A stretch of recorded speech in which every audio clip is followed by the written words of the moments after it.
New era. Who made WWE great again? Let's watch. In recent months, WWE has gone through something of a renaissance in quality, to the point that many fans now consider the show to be at the best it's been since the early 2000s. And sure, a lot of the reason for this can be put down to a change in management, but that shouldn't negate the contribution of the various wrestlers who have helped to rebuild the company's recent renaissance. But who are the best of the best when it comes to the performers of this new era? Well, that's exactly what we're going to be looking at today. And where better to start than with the leader of this new era, Cody Rhodes. Yes, if this new era of WWE had an ace, then it would undoubtedly be the American Nightmare, as since rejoining the promotion at WrestleMania 38, he's been one of the most over stars they've had. It didn't matter who he was facing and what injuries he was being forced to endure, fans were behind Cody no matter what. And that was something which all eventually led to Triple H realizing that if there was ever going to be someone perfectly suited to ending Roman Reigns' lengthy run as undisputed WWE Universal Champion, it was the grandson of a plumber. And so began the finishing of the story, one of the best angles WWE has done in years, as heading into WrestleMania 39, most fans anticipated Cody beating the Tribal Chief in the main event of Night 2. And in what turned out to be a great thing in the long run, he would lose this one, as in the end, things worked out perfectly. Why is this?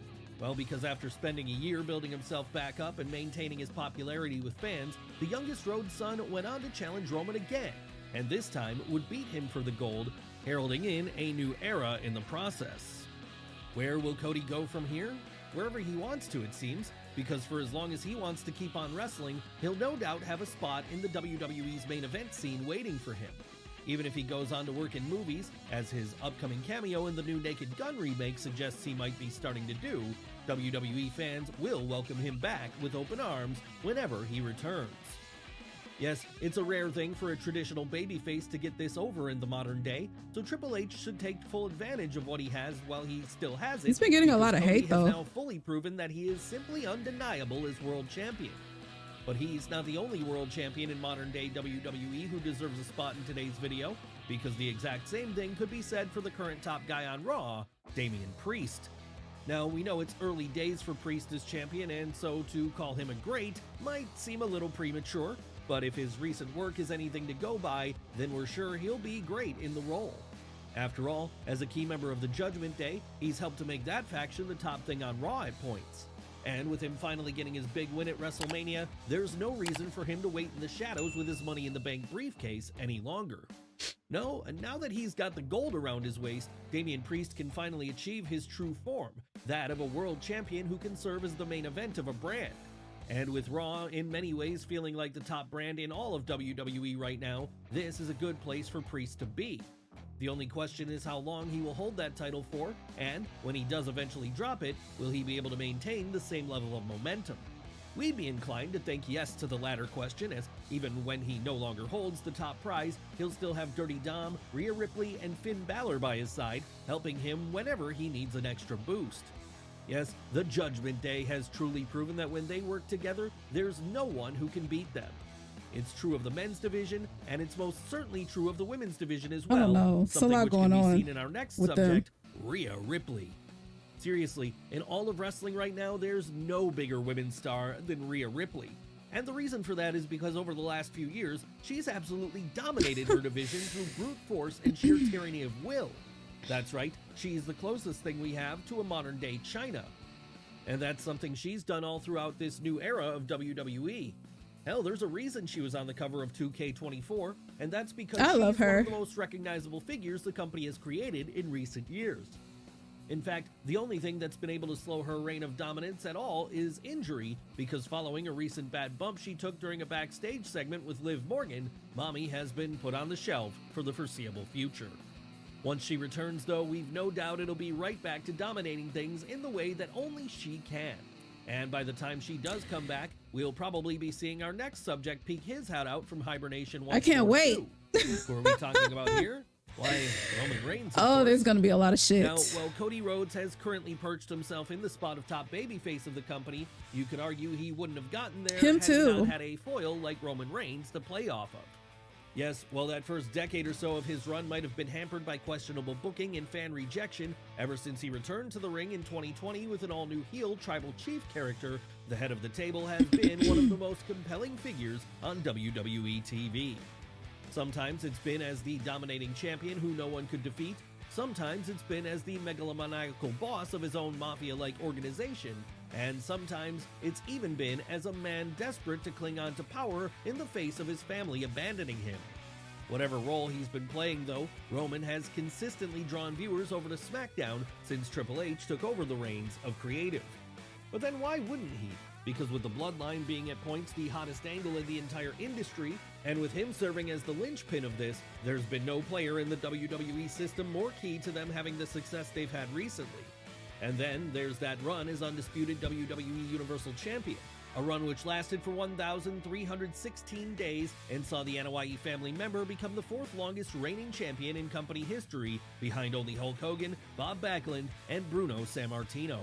Sure, he may now no longer be champion, but that doesn't mean he can't still have a key role to play in this new era of WWE going forward. After all, we still haven't fully ended the Bloodline saga yet, and it won't end until the Tribal Chief challenges our next subject one-on-one, The Rock. That's right, he may not be a full-time wrestler anymore, but so that doesn't mean excited. Dwayne Johnson hasn't been a key figure in WWE's creative renaissance recently. Why is that? Well, as of January 2024, Just thinking the Great about One what has could become happen. a member of the board of WWE's parent company, TKO, meaning he at this point technically outranks the likes of Triple H and Nick Khan. And that has allowed him free reign to be as creative as he wants whenever he is on screen then, whether that be filling up the swear jar on episodes of Raw, or reminding us why he was so great at Return of the Millennium by holding rock concerts on episodes of SmackDown. Yes, it's true that he is going to be off TV for a while now in order to film his Mark Kerr biopic, The Smashing Machine, but we fully expect to see him return in time for either SummerSlam or WrestleMania 41 to face Cody Rhodes.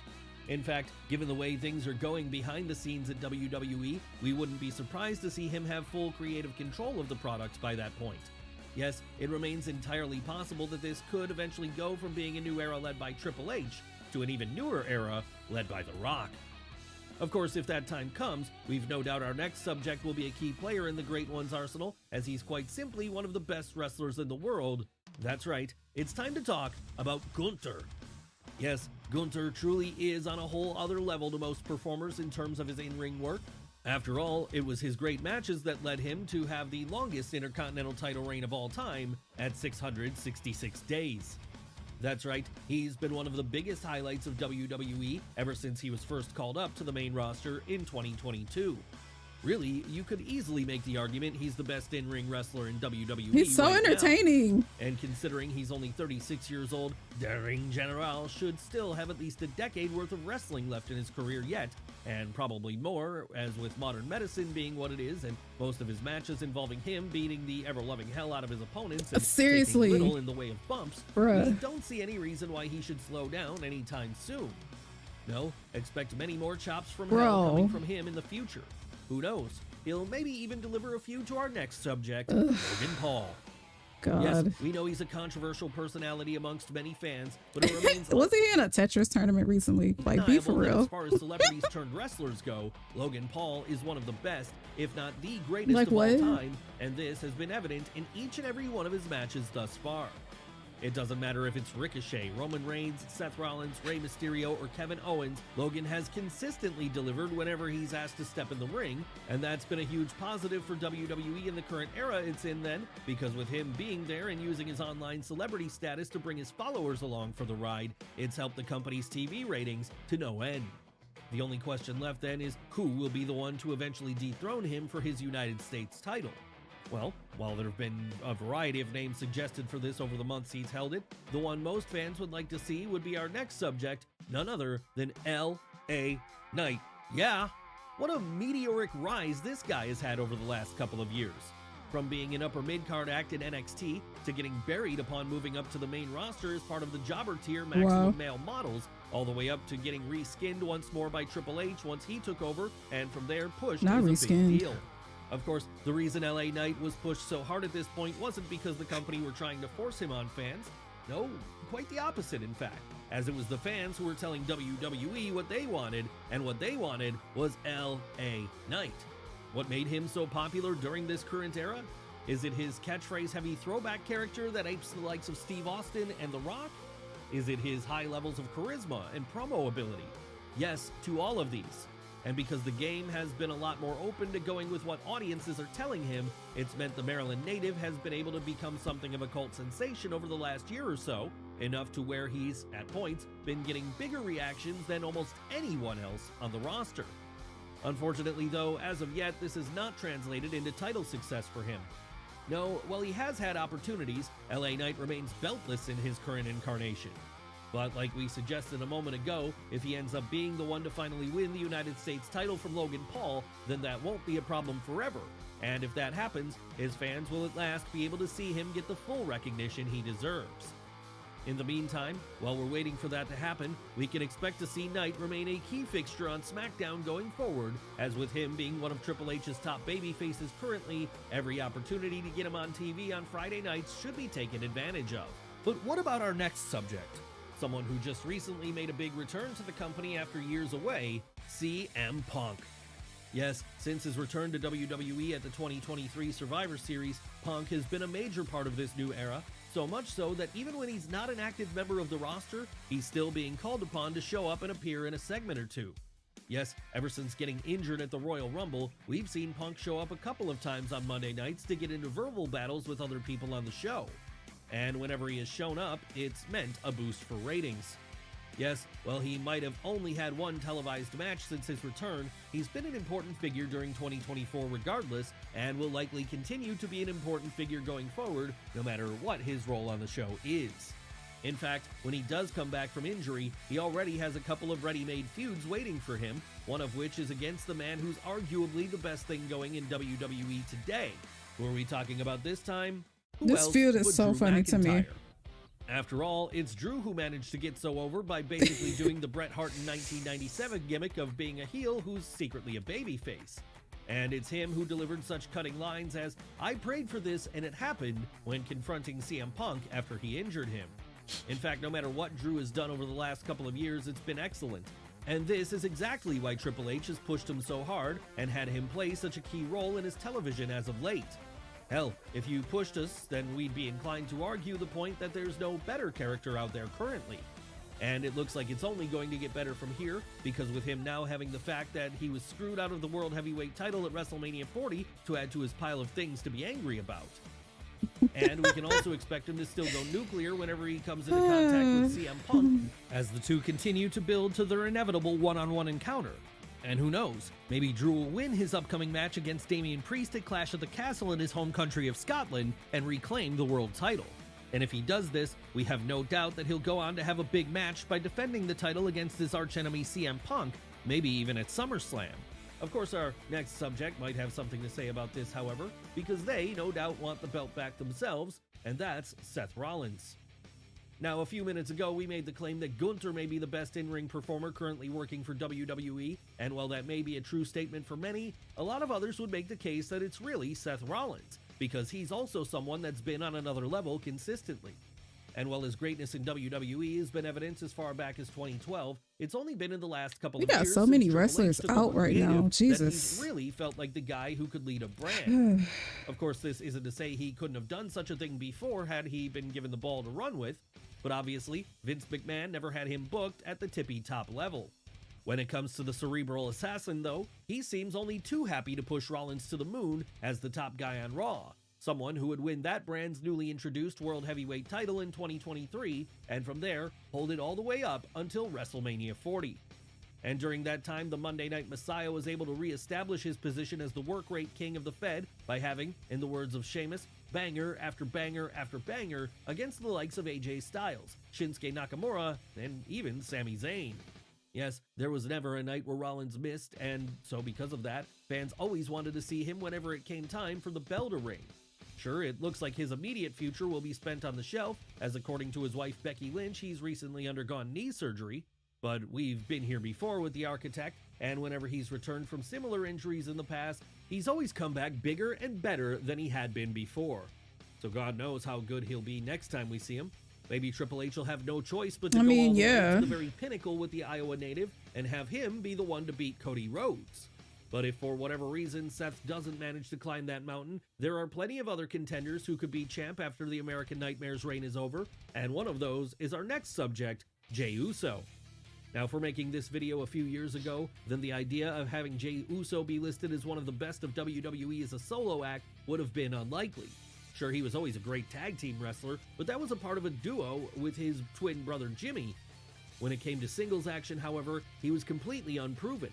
So that was why it came as such a pleasant surprise then, that after morphing into main event Jey Uso in 2020, a man good enough to challenge Roman Reigns for the Universal title, we got our first sign that he was a lot better of a solo act than anyone could have expected.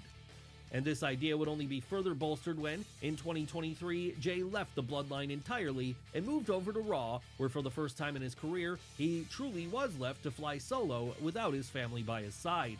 Yes, this was a risky move, but in the end it paid off dividends, as since that point, the youngest Uso sibling has proven himself to be such a hit with fans that it would almost seem like a step back for him to return to the tag team division now.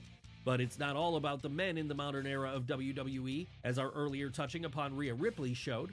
And if you want another example of a woman who's absolutely killing it in the Fed under Triple H, then you need to look no further than Bianca Belair. Yes, despite having no wrestling experience before signing with WWE in 2016, she's since managed to prove herself to be a prodigy, the likes of which are rarely seen.